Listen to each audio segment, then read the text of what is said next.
देखो, मैंने अपनी लाइफ में बहुत कम फ्रेंड्स बना के रखे। तुम उंगलियों पर गिन सकते हो कि मेरे फ्रेंड्स कितने हैं, और उसमें से क्लोज फ्रेंड्स कितने हैं उनको तो छांटने में तुम्हें एक फनल के थ्रू जाना पड़ेगा। और ये चीज़ आज की बात नहीं है, बचपन से ही लेकर आज तक मेरे फ्रेंड्स बहुत कम रहे हैं। मैं बहुत ज़्यादा बाहर घूमता नहीं हूँ, और आगे तुम समझ सकते हो। देखो, एक चीज़ और, जब जब मैंने अपने गोल सेट किए हैं, हमेशा मैंने एक चीज़ पर ध्यान दिया है कि मैंने सॉलिट्यूड प्रेफर किया है। मैं जब जब अपने किसी गोल की तरफ आगे बढ़ा हूँ, मैंने लोगों से कटना स्टार्ट किया है। क्यों स्टार्ट किया है तुमको रीज़न बताता हूँ, लेकिन उससे पहले तुम्हें लोनलीनेस और सॉलिट्यूड, इन दोनों चीज़ों में डिफरेंस पता होना बहुत ज़रूरी है। जब तुम अकेले रहने को बाय चॉइस चूज़ करते हो ताकि तुम वहाँ से अपने आप को और इम्प्रूव कर पाओ, जब तुम्हारे अंदर से कोई रिग्रेट नहीं होता है, लोनलीनेस की बात नहीं कर रहा हूँ, जहाँ पर तुम्हें अलोन रहने में कोई प्रॉब्लम नहीं होती, तुम उसे बाय चॉइस चूज़ करते हो, वहाँ पर होता क्या है, you have chosen the solitude, that's called solitude. But अगर तुम अकेले रह रहे हो और वो चीज़ तुम्हें अंदर ही अंदर से और खा रही है, मतलब कि वो चीज़ तुम्हें और प्रॉब्लम क्रिएट कर रही है तुम्हारी लाइफ में, तुम अंदर से, तुम्हारे अंदर के निगेटिव इमोशंस और ज़्यादा बढ़ रहे हैं अकेले रहने की वजह से, तब उसे लोनलीनेस कहते हैं। लेकिन अगर तुम्हारे अंदर के पॉजिटिव इमोशंस बढ़ रहे हैं अकेले रहने की वजह से, तुम उसे बाई चॉइस चूज़ कर रहे हो, तो उसे सॉलिट्यूड कहते हैं। सो ये है जो मेन डिफरेंस है लोनलीनेस और सॉलिट्यूड के बीच में आता है। लोग यहाँ पर क्लियर नहीं होते हैं, इसी वजह से वो बहुत ज़्यादा कन्फ्यूज्ड रहते हैं। और जब वो सॉलिट्यूड प्रैक्टिस करने की कोशिश करते हैं तो स्टार्टिंग में उन्हें लोनलीनेस टाइप ही फील होता है। लाइक समझना, तुम्हारे ब्रेन में ऐसी वायरिंग हो रखी है कि तुम अगर बहुत ज़्यादा सोशली एक्टिव रहते हो, बहुत ज़्यादा लोगों के बीच में रहते हो, और तुम अचानक से लॉकड इन होते हो, तुम सॉलिट्यूड में जाते हो, तो ये चीज़ तुम्हारा ब्रेन बहुत जल्दी अडेप्ट नहीं कर पाएगा। स्टार्टिंग में कुछ जो फेज़ होगा वो लोनलीनेस का ही फेज़ होगा। फिर एक पॉइंट को आने के बाद अगर तुम उसे बाय चॉइस चूज़ करते हो और वहाँ से जो तुम अपने आप को इम्प्रूव कर रहे हो, वहाँ से तुम्हें डोपामिन मिल रहा है, आर्टिफिशियल डोपामिन्स नहीं, रियल डोपामिन्स, तुम्हारे गोल्स, तुम्हारे टास्क को अचीव करके अगर तुम्हें वहाँ से डोपामिन मिल रहा है और तुम आगे बढ़ते चले जाते हो, तो तुम धीरे धीरे इस नेगेटिव इमोशन, तुम्हारे अंदर लोनलीनेस की इमोशंस आ रहे हैं, तो वो धीरे धीरे पॉजिटिव इमोशंस में कन्वर्ट हो जाते हैं। क्यों? क्योंकि तुम वहाँ से कुछ ऐसा अचीव कर रहे हो जो तुम अचीव करना चाहते थे। तो देखो, अब यहाँ हुआ क्या कि तुम लोनलीनेस से धीरे धीरे सॉलिट्यूड में आ गए।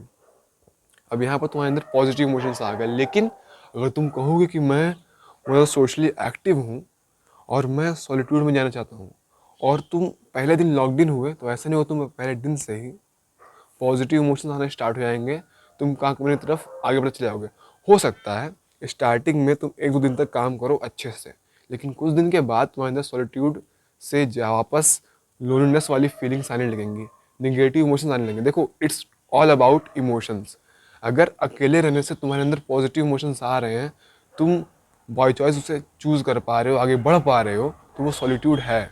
बट अगर अकेले रहने से तुम्हारे अंदर निगेटिव इमोशंस आ रहे हैं, तुम बाय चॉइस नहीं चूज़ करो, तुम ज़बरदस्ती रहो, या फिर वो चीज़ तुम्हें अंदर ही अंदर से और खा रही है, तो उसे लोनलीनेस कहते हैं। तो जब तुमने सॉलिट्यूड को चूज़ किया, तुम स्टार्टिंग में लोनलीनेस फेज़ में थे, फिर तुम सॉलिट्यूड में गए, सो वहाँ से जब तुम खुद को इम्प्रूव करोगे, तब तुम समझोगे कि सॉलिट्यूड की क्वालिटी क्या है। तब तुम्हें समझ में आएगा कि लोगों से अलग होना क्यों ज़रूरी था। मैं ये नहीं कह रहा हूँ कि टोटली डिटैच हो जाओ। अगर तुम चाहो तो कभी कभार हाल चाल लेते रहो, लोगों से मिलो, उनसे बात करते रहो। लेकिन अगर तुम्हें कुछ गोल को अचीव करना जो कि बहुत बड़ा है, तो तुम्हें अपना टाइम बहुत ज़्यादा वहाँ से निकालना पड़ेगा। ठीक है, तुम्हें उन्हें अपना टाइम नहीं देना है। तुम उनसे मिल रहे हो, हालचाल लेते रहो, बात वगैरह होती रही कभी कभार, ठीक है, लेकिन बहुत ज़्यादा टाइम अपना किसी को मत दो अगर तुम्हें किसी गोल की तरफ आगे बढ़ना है तो। और ये चीज़ तुम्हें तुम्हारे गोल तक पहुँचने में कितनी ज़्यादा हेल्प करेगी ना, मैं तुम्हें समझाता हूँ। सबसे पहले ये तुम्हारे जो डिस्ट्रैक्शंस हैं उन्हें बहुत ही मिनिमाइज़ कर देगी। तुम्हें किसी फ्रेंड का कॉल नहीं आएगा क्योंकि तुमने वहाँ पर बाउंड्री सेट कर रखी है कि मुझे अभी लॉग इन रहना है, मुझे सॉलिट्यूड पे काम करना है। तुम्हें कोई भी इंसान कहीं पर बजा के नहीं रख सकता। तुम अपने गोल की तरफ फोकस हो तो तुम्हारे डिस्ट्रैक्शंस, तुम्हारे चाहे फ्रेंड्स हों, चाहे तुम्हारे कजिन्स हों या कोई भी हो, जितने भी लोग हैं, वो तुम्हें बहुत ज़्यादा डिस्ट्रैक्ट नहीं कर पाए। क्यों? क्योंकि तुमने बाउंड्रीज हमेशा सेट करके रखी हुई है कि तुम उन्हें टाइम देते ही नहीं हो। समझे? हाँ, तुम उनसे कट नहीं गए हो, मिलते हो, हालचाल वगैरह ले लेते हो, लेकिन अपना टाइम बहुत ज़्यादा उनको नहीं देते हो। इससे क्या हुआ कि तुम्हारे डिस्ट्रैक्शंस बहुत ही मिनिमाइज हो गए। और अब जब तुम अपना मेजॉरिटी ऑफ द टाइम अपने गोल के लिए दे रहे हो तो तुम्हारे माइंड में धीरे धीरे फालतू के थॉट्स आने भी कम हो जाएंगे। लाइक तुम जहाँ जहाँ अपना टाइम दोगे, अपनी टेंशन दोगे, उस चीज़ से रिलेटेड तुम्हारे अंदर डिज़ायर से फियर कुछ बेसिक्स क्रिएट होते हैं और उसकी वजह से तुम्हारे अंदर वहाँ से रिलेटेड थॉट्स भी बढ़ते हैं।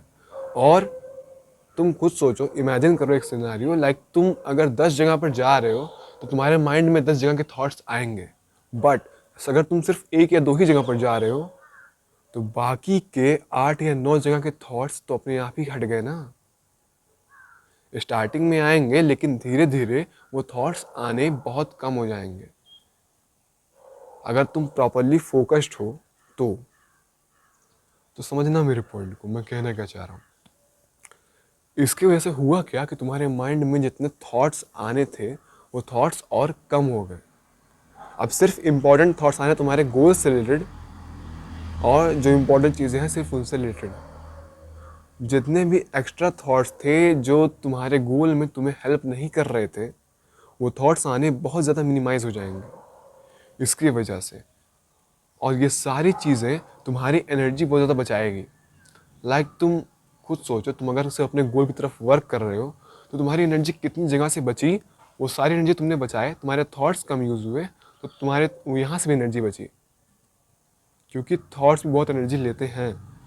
सो मेंटल एनर्जी बची, तुम्हारी फिजिकल एनर्जी बची, और तुम्हारे फीलिंग्स, मतलब कि अगर तुम कई लोगों के साथ रह रहे हो तो जिन लोगों से तुमने बात की, लोगों के साथ तुमने रहा, टाइम स्पेंड किया, तो वहाँ पर फीलिंग्स कुछ हमारे जनरेट होती हैं और वो फीलिंग्स उनसे रिलेटेड वहाँ पर बाई पैक्ड हो जाती हैं दूसरे लोगों से रिलेटेड।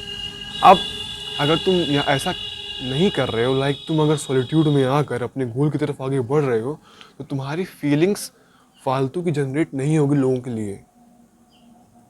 अब इसे तुम अपनी लाइफ में कनेक्ट कर सकते हो। तुम कहीं कनेक्टेड फील कर रहे हो कई जगह पर, और तुम जब सॉलिट्यूड में आते हो अपने काम की तरफ आगे बढ़ रहे हो तो स्टार्टिंग में फीलिंग्स रहेंगी, बट धीरे धीरे तुम्हारी जो फीलिंग्स और इमोशंस हैं वो सिर्फ और सिर्फ तुम्हारे गोल के लिए फोकस्ड हो जाएंगे। अब यहाँ पर मेन पॉइंट फोकस का भी आता है। अब जब ये सारी चीज़ें तुम्हारे फोकस हो गई तब ये चीज़ तुम्हारा फोकस भी इम्प्रूव करती है, क्योंकि तुम्हारे पास डिस्ट्रैक्शंस नहीं है, तुमने थॉट्स बहुत कम कर दिए, तुमने अपनी एनर्जी को बहुत सेव किया।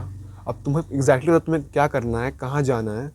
अब now you can use your नहीं, तुम्हारा फोकस वहाँ से इम्प्रूव होगा ही होगा। क्यों? क्योंकि तुम कई जगह पर अपना दिमाग नहीं लगा रहे हो। फोकस मतलब होता क्या है? That's it. समझे मेरे पॉइंट को? तो ये चीज़ तुम्हारा फोकस भी इम्प्रूव करेगी, तुम और बेटर होने ही होने हो यहाँ से। और ऐसे ही जब तुम एक चीज़ की तरफ फोकस्ड हो, you can achieve mastery in that. Like mastery बहुत इंपॉर्टेंट है भाई। किसी भी गोल की तरफ तुम आगे बढ़ रहे हो, तुम्हें उसमें मास्टरी अचीव करनी ही पड़ेगी, तभी तुम बाकी लोगों को सरपास करके उस गोल को अचीव कर पाओगे। सो मास्टरी के लिए हमें तो बाकी जगह से हटना तो पड़ता ही है, क्योंकि अगर हमें एक चीज़ में स्पेशलाइजेशन चाहिए तो हमें अपने थॉट्स, अपने फीलिंग्स, अपने एक्शंस, अपने टाइम को बाकी जगह से हटाना पड़ेगा और सिर्फ एक जगह पर उसको फोकस्ड करना पड़ेगा, लेज़र शार्प फोकस, ताकि हम उस चीज़ में मास्टरी अचीव कर पाएँ। देखो, जब तुम बाकी जगह से डिटैच होते हो तो जब तुम एक काम पर फोकस कर रहे हो, अब तुम्हें उसमें मास्टरी अचीव करना है, उस गोल को अचीव करना है, so you need mentor. Like तुम्हें कोई गाइड करने वाला चाहिए ऑब्वियसली। अब इसका मतलब सॉलिट्यूड का मतलब ये मत समझ लेना कि कि मुझे कोई मेंटोर नहीं चाहिए, मैं जो भी करूँगा खुद से करूँगा। मे बी कुछ फील्ड्स में वर्क कर जाए, but majority of the field में अगर तुम्हें किसी चीज़ में मास्टरी चाहिए, द ईजिएस्ट पाथ इज़ उसके जो मास्टर हैं, जो वन ऑफ द बेस्ट है उस फील्ड में, तुम उनसे सीखो। कॉमन सेंस या सो तो तुम्हारी लाइफ में मेंटोर या ज़रूरत पड़े तो एक से ज़्यादा मेंटोर्स चाहिए, ताकि तुम किसी भी फील्ड में मास्टरी बहुत ही ईजिली, जल्दी और बेटर तरीके से कर पाओ। क्योंकि जल्दी और फास्ट होना बहुत ज़रूरी है। लाइक अगर तुम मेंटोर नहीं रखते हो, कोई और रखेगा, जो रखेगा वो बहुत जल्दी ग्रो करेगा, आगे बढ़ेगा। अब मेंटोर का मतलब मैं ये नहीं कह रहा हूँ कि लाइक तुम्हें पर्सनली किसी को हायर करना है, उस फील्ड के जो ग्रेटेस्ट लेवल में से एक है, उनको हायर करना है अपने लिए। भाई आज के टाइम पर हर इंसान अपनी बुक्स लिखता है, राइट। उस फील्ड के जो मास्टर्स हैं, अगर वो यूट्यूब पर बैठे हैं तो क्या जा रहा है, उनका कोई कोर्स है, उनका कोई कम्युनिटी है, अगर तुम उसे अफोर्ड कर सकते हो ज्वाइन करना, तो क्या जा रहा है, तुम वहाँ से खुद को इम्प्रूव ही तो करोगे। अगर तुम्हें लगता है तुम जो स्पेंड कर रहे हो वर्थ इट है, तो just spend bro. If you can afford and if it is worth it, just do this. क्यों? क्योंकि एक मेंटोर की क्या वैल्यू है ना, ये जब तुम कुछ लोगों को जब फॉलो करोगे अपनी लाइफ में, जो उस फील्ड के मास्टर्स हैं, उनको उनको एज अ मेंटोर तुम अपने आगे अपने फॉलो करोगे, जो चीज़ें बताएंगे तुम उनको अपनी लाइफ में इम्प्लीमेंट करोगे, तुम्हें वहाँ से अपनी लाइफ में बहुत ही रैपिडली चेंजेस देखने को मिलेंगे। तब तुम्हें समझ में आएगा कि how important it was to have mentor in our life. Because without mentor, जब तुम किसी चीज़ के साथ आगे बढ़ोगे, तुम बहुत ट्रायल्स एंड एरर्स करोगे, बहुत गलतियाँ करोगे, कई बार गिरोगे, इम्प्रूव करोगे। और एक मेंटोर वो सारी गलतियाँ कर चुका है, वो तुम्हें बता के रखेगा कि तुम्हें कैसे चलना है, ताकि तुम कम से कम गलतियाँ करो। और गलतियाँ जब तुम करोगे तो बताएगा भाई तुम्हारी गलतियाँ कहाँ पर थी, क्या चीज़ तुम ठीक करोगे तो तुम तुरंत उस गलती को फिक्स कर सकते हैं। दैट्स वेरी इंपॉर्टेंट थिंग, जो कि तुम्हारे पास होना ही होना चाहिए। मेंटोर्स के साथ ही तुम्हें अपनी लाइफ में अगर तुम मास्टर माइंड ग्रुप क्रिएट कर सकते हो, this is one of the biggest advantage of moving ahead तुम सब लोगों के लिए। अब ये मास्टर माइंड ग्रुप है क्या, पहले इसे समझो। मास्टर माइंड ग्रुप कुछ ऐसे लोगों का ग्रुप होता है, लाइक जो साथ में मिलकर कुछ अचीव करना चाहते हैं। लाइक तुम भी कुछ अचीव करना चाहते हो, तुम्हारे ऐसे कुछ और लोग भी हैं जो अचीव करना चाहते हैं। तुमको अपना कॉम्पिटिटर मत बनाओ, साथ में काम करो। लाइक कुछ चीज़ें तुम्हारे अंदर कमियां होंगी जिसका सोल्यूशन उनके पास होगा, कुछ उनके अंदर कमियां होंगी जिसका सोल्यूशन तुम्हारे पास होना।